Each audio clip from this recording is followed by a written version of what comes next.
అందరికి ఈ రాజమౌళితో చేసినానికి ఎమ్మటి ఫ్లాప్లు రావుతుంది.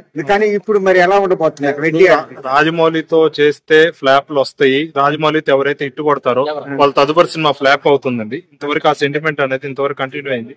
అది స్టార్ట్ చేసింది కూడా ఎన్టీఆర్. జూనియర్ ఎన్టీఆర్ ఎప్పుడైతే స్టూడెంట్ నెంబర్ 1 తీసాడో దాని తర్వాత ఫ్లాప్ అయిపోయింది జూనియర్ ఎన్టీఆర్ కి.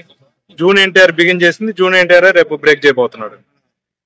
తనే బిగిన్ చేస్తాడు, తనే బ్రేక్ చేస్తున్నాడు అండి. 100% రాజమౌళి సెంటిమెంట్ ఈ సినిమాతో బ్రేక్ అవుతుంది ఖచ్చితంగా.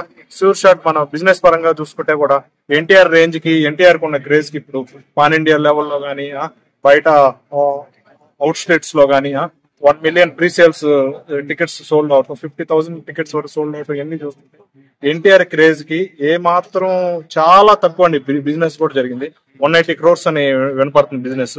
ఈ బిజినెస్ చాలా తక్కువ. ఎన్టీఆర్ అవలేలుగా ఒకవేళ సినిమా ఫ్లాప్ టాప్ వచ్చినా సరే అవలేలుగా సినిమా అనేది హిట్ అయిపోయింది బిజినెస్ పరంగా. అంత భారీగా క్రేజ్ ఉంది. ఆ క్రేజ్ కి ఈ బిజినెస్ చాలా తక్కువ అండి. దాన్ని బట్టి చెప్పొచ్చండి సినిమా ఎలాగున్నా సరే సినిమా అనేది పక్కా బ్లాక్.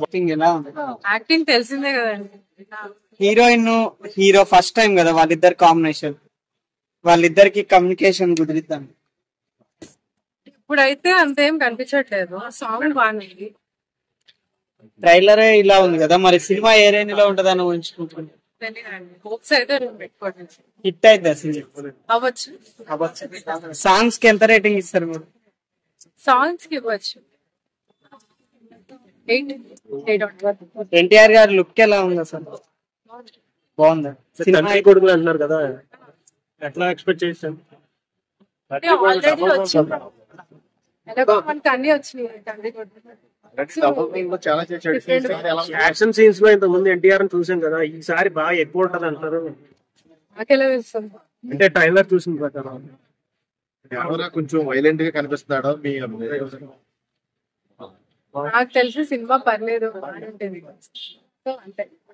కలెక్షన్స్ ఎక్స్పెక్ట్ చేయొచ్చు.